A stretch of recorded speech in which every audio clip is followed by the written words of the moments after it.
Dios le bendiga, bendiciones. Que Dios bendiga a su pueblo de una manera especial, de una manera fabulosa. Bendito sea el nombre del Señor.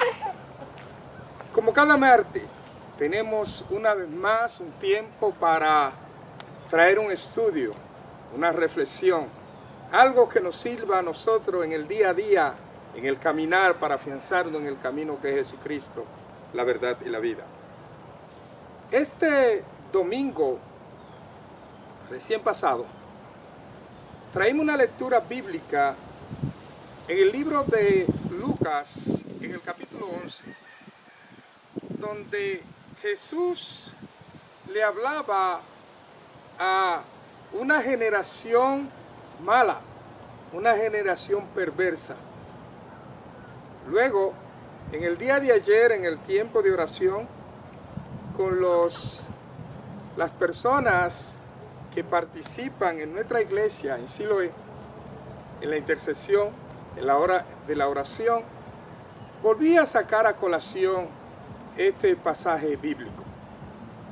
Y una vez más en este estudio voy a traer ese pasaje para tratar de sacar el mayor provecho de él. Bendito sea el nombre del Señor. Primero, permítanme hacer una oración.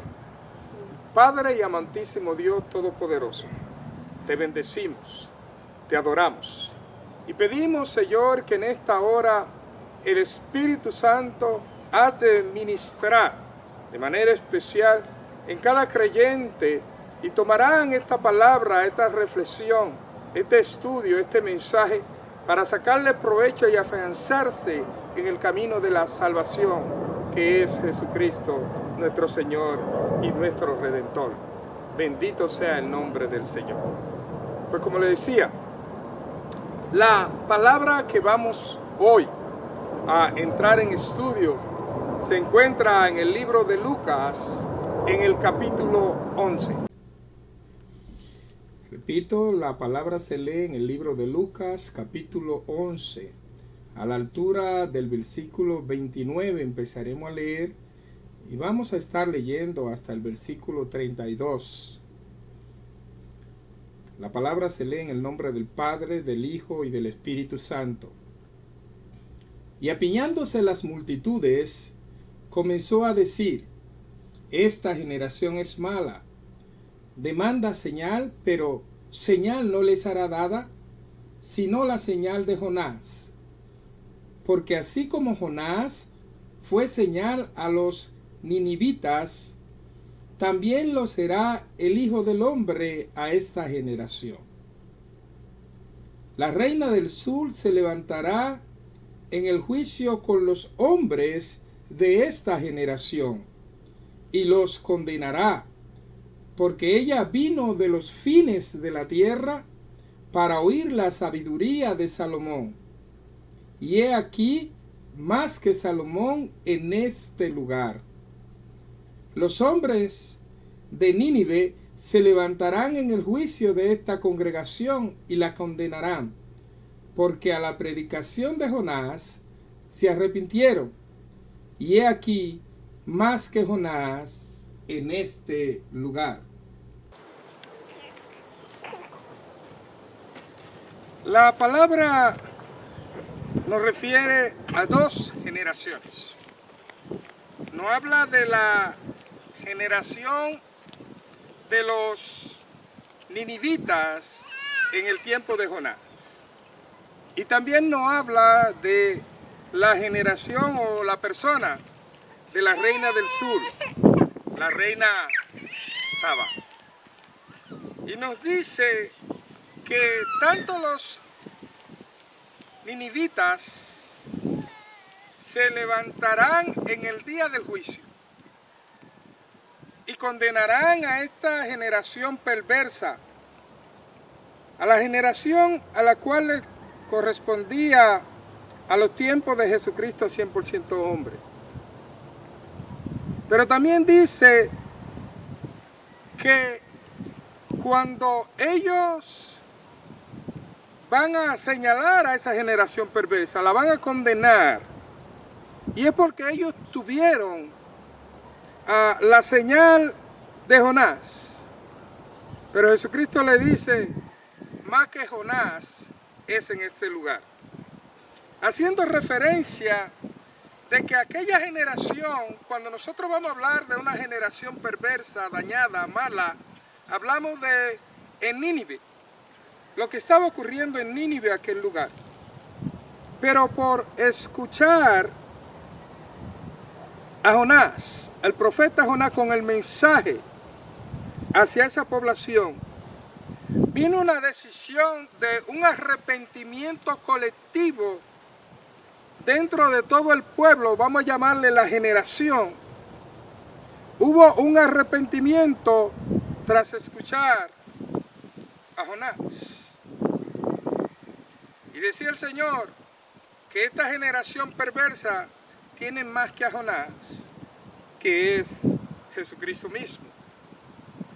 También dice que la reina de Saba se levantará en el juicio, junto con la generación, porque el día del juicio es para todos. Y el Señor señala de que la reina de Saba se levantará en el juicio y señalará a esa generación malvada. Porque ella tuvo solamente con la figura de Salomón, quien le respondió todas las expectativas, todas las preguntas, todas las inquietudes que tenía. Dice en el libro de Reyes de que ella recibió respuesta de todas sus preguntas y admiraba la sabiduría.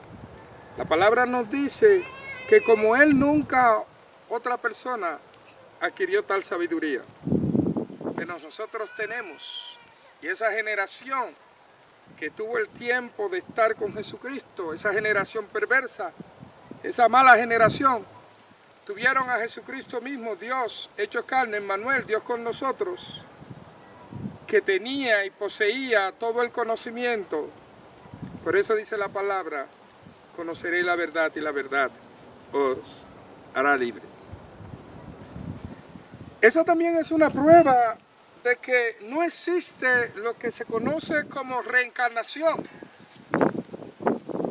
¿Por qué? Porque el Señor especifica de que esa generación del tiempo de Nínive se va a levantar en el juicio, que esa, la reina Saba, ella misma se va a levantar en el juicio.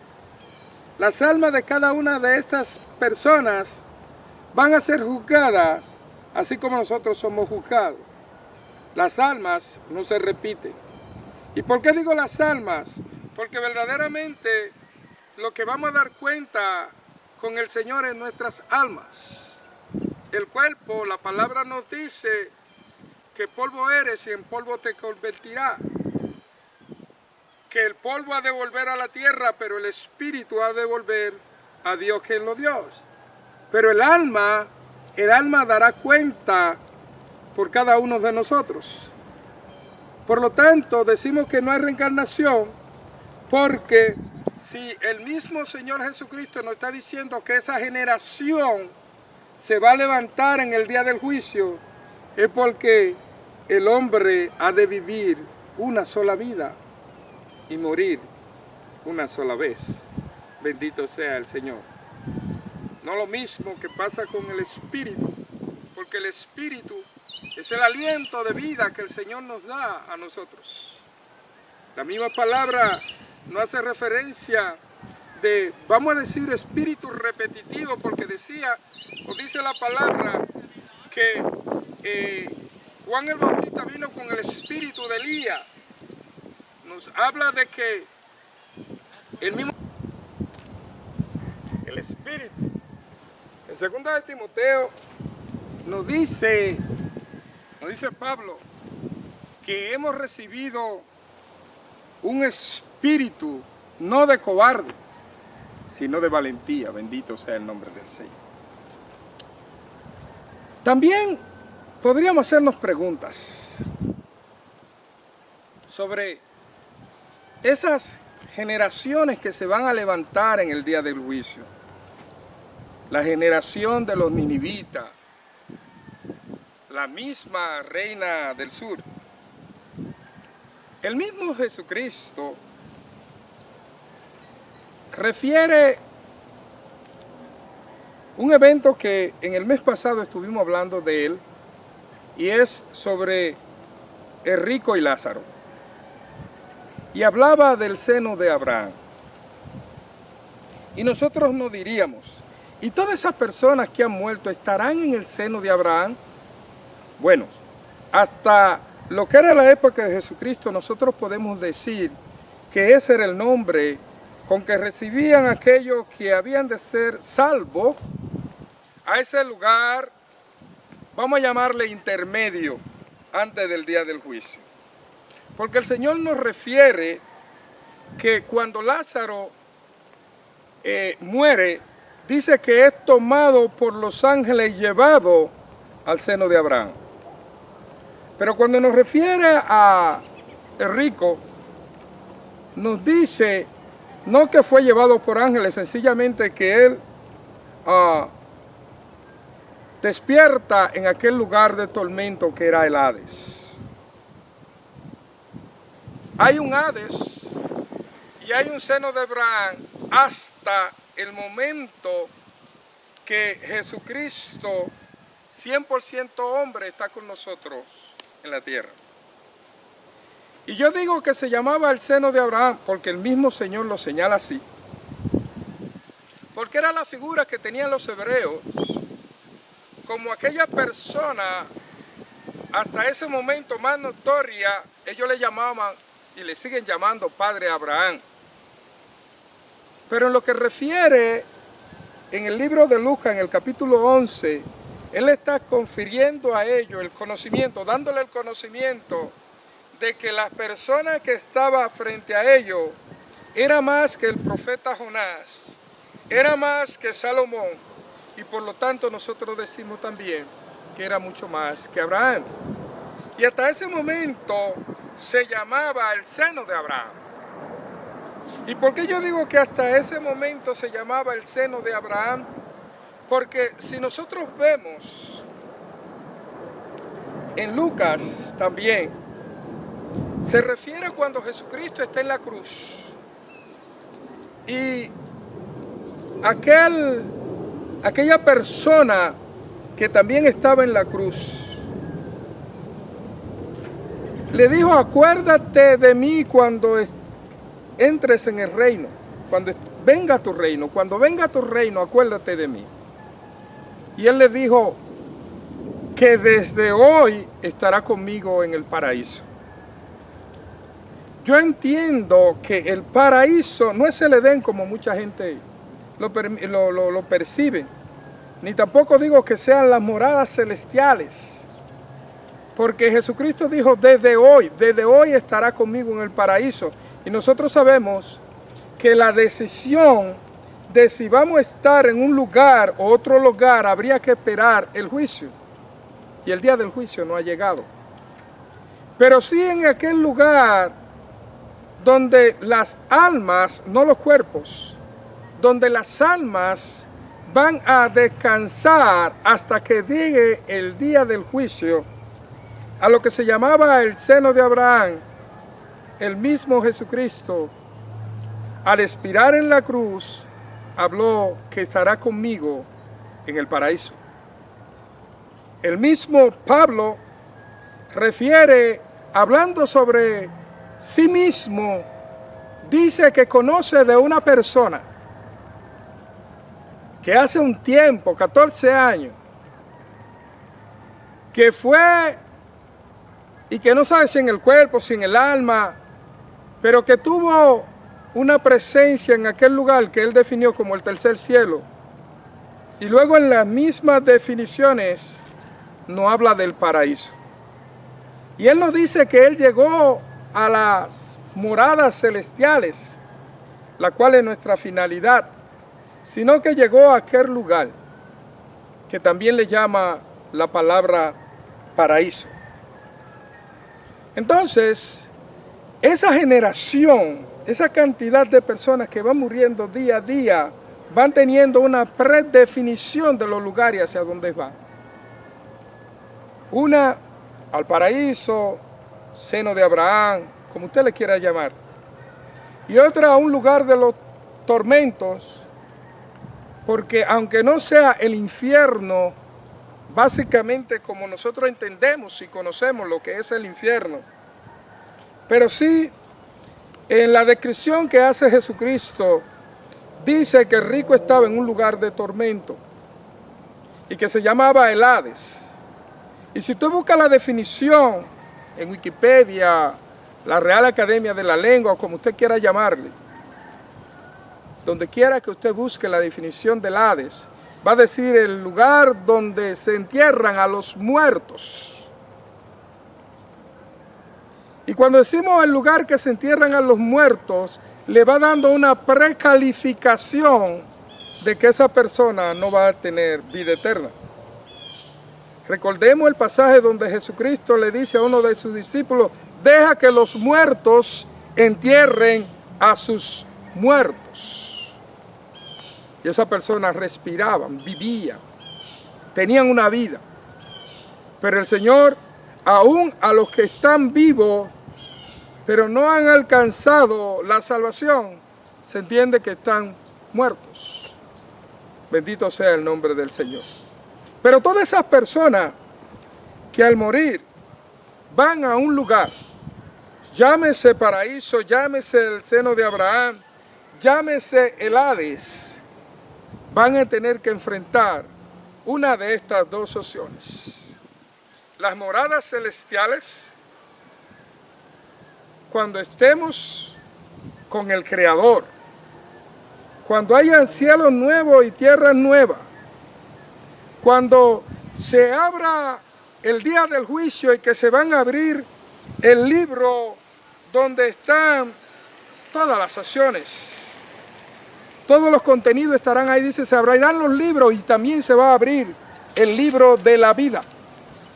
Nosotros entendemos que los que están escritos en el libro de la vida es lo que estaban en el seno de Abraham o en lo que usted entiende que es el paraíso.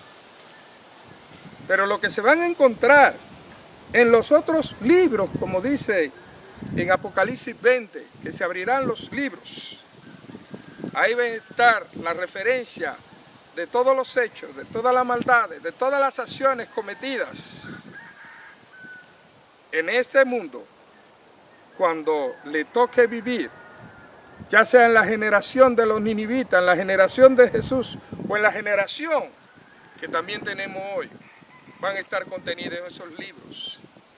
Y sí, en ese momento nosotros sí vamos a ver de que la decisión final, y sí va a aparecer la palabra infierno. Porque hoy en día, yo podría decir, hoy, no tenemos un infierno activo. La gente se muere y la gente dice, ese está ardiendo en el infierno, o ese está en el cielo con el Señor. Yo creo que las dos cosas están erradas. Porque para estar en las moradas celestiales tenemos que esperar un tiempo, un evento. Bendito sea el nombre del Señor. Tiene que venir, que Jesucristo levante su iglesia primero. Tiene que ocurrir que venga el reino de Jesucristo en la tierra a los 1000 años. Y tiene que ocurrir también de que el diablo, la serpiente antigua, sea echada junto con el falso profeta, con la bestia, en el lago de fuego y azufre, donde será el crujir de dientes. Bendito sea el nombre del Señor.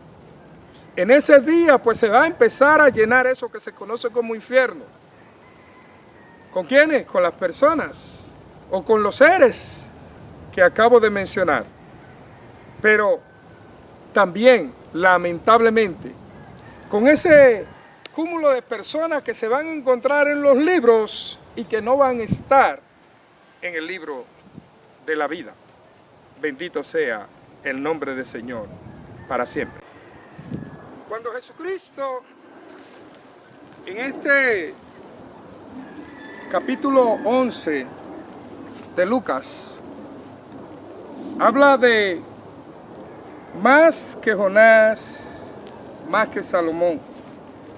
Podríamos hablar del posicionamiento de Jesucristo y lo que significa para nuestras vidas. Cuando él hablaba en este capítulo, en estos versos, señalaba a los ninivitas y señalaba también a la reina del sur. Y me llama la atención de que ambos, los ninivitas, todos, y la reina del sur eran gentiles. Y le hablaba que más que estos era Jesucristo mismo. Es un mensaje para hoy, para la generación perversa que se ha levantado en estos días. Aquellos que niegan las cualidades de Jesucristo como Dios mismo. Las cualidades de salvación que representa Jesucristo para nosotros. La carga sobre Jesús para nosotros, tomada a partir de Juan 3:16, donde vemos que Jehová de los ejércitos, Padre Celestial, señala a Jesucristo como la única forma de obtener salvación. Porque dice que de tal manera amó Dios al mundo, a esta misma generación, y las otras, y la pasada, para que tan pronto Jesucristo fue manifestado, hace ya 2000 años, todo ese tiempo, todo ese transcurrir, dice la palabra que de tal manera amó Dios, que dio a Jesucristo, a su Hijo, para que todo aquel que en Él crea no se pierda más, tenga vida eterna. Para que todo aquel que crea en Él no vaya para el Hades, no vaya para el infierno, sino que vaya a ocupar esas moradas celestiales, donde Él dice, para que donde yo esté, ustedes también estén. La palabra es clara, pero también nosotros reconocemos de que esta generación que nosotros tenemos ahora también es igual de perversa, yo diría que mucho más, porque con el tiempo vemos que la maldad se engrandece, que crece la maldad, y por eso mismo la palabra dice que debido a la maldad muchos se perderán porque se enfriarán. Tenemos hoy en día nosotros los gentiles y el mundo entero, pero nosotros los gentiles, muy presentes en Jesucristo, donde en los testimonios que daba, los señalamientos que hacía, utilizaba a gentiles como nosotros para hablar de salvación. También nosotros vemos que el mismo Señor Jesucristo decía que para los tiempos de la sequía, cuando Elías había muchas viudas en necesidades, pero el Señor le plació a ir a ver a una gentil y a darle respuesta y enviar a Elías para con ella, a la viuda de Sarepta. La generación es mala, pero tenemos a Jesucristo en nuestro norte, en nuestra guianza. Bendito sea el nombre del Señor. No importa qué tan mala sea la generación, nosotros podemos entender que también la misericordia del Señor y la gracia se va a aumentar en aquellos que sí le creemos, en aquellos que tenemos fe de que Jesús cuida por su iglesia y nosotros somos parte de esa iglesia. Bendito sea el nombre del Señor. Busquemos en las Escrituras todas las enseñanzas que nos van a ayudar para bien, porque en el beneficio de nosotros mismos, y que no estemos identificados con esa generación perversa porque no reconocían a Jesucristo.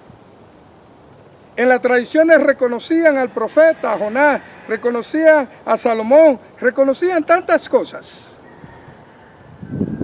Pero a los suyos vino y los suyos no les reconocieron.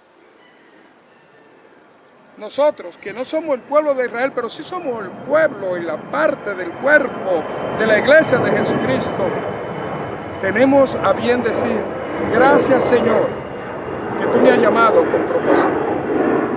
Y podría en alabanza, en adoración, estar de constante agradecido, alma y espíritu, porque yo tengo la fe de que mi Redentor vive, y así como Él se levantó de los muertos en un lugar, en un tiempo, me tocará a mí resurgir otra vez, pero para vida eterna.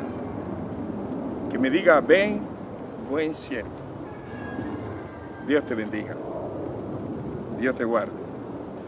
Gracias, Señor, por esta oportunidad que tú nos has brindado, Señor, de estar en la naturaleza, de traer una reflexión ambientalista, una reflexión donde tenemos como el techo al cielo, donde tenemos la grandeza de Dios, la naturaleza, como las paredes en este día. Porque la gracia del Señor nos acompaña aquí donde yo estoy y también en cada uno de los hogares donde ustedes están. Estamos empezando un año donde vamos a declarar la mano del Señor obrando a favor de nosotros, de nuestra salud, de nuestros hijos, de nuestra familia, de nuestra iglesia, de nuestra congregación, de nuestra nación.